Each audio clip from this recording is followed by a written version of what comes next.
Finding my grandfather's recipe in the file box definitely changed my life.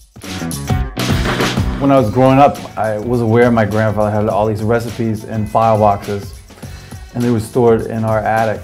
And I saw this donut recipe in one of the file boxes, and so I was interested in trying this recipe right away. So in fact, that same day, my dad and I took this recipe and we made donuts that same day, and I couldn't believe how good they were. I kept asking my dad, what did Grandpa's donuts taste like?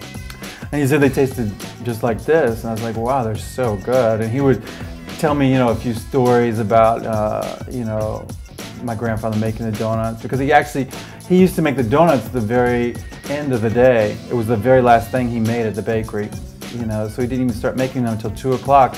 And then when my father would get off from school, he would come into the bakery, and his job was to glaze the donuts after my grandfather fried them. It changed my life, and it changed many other people's life too. Not only was I able to start my own business from something my grandfather left behind, and I actually developed a relationship with my grandfather through this recipe and through my bakery. My feelings for my grandfather are through the donut recipe, It's like, and through everything I go through at the bakery, I can relate to his life. Growing up, I'd heard how my grandfather owned his own business, the bakery.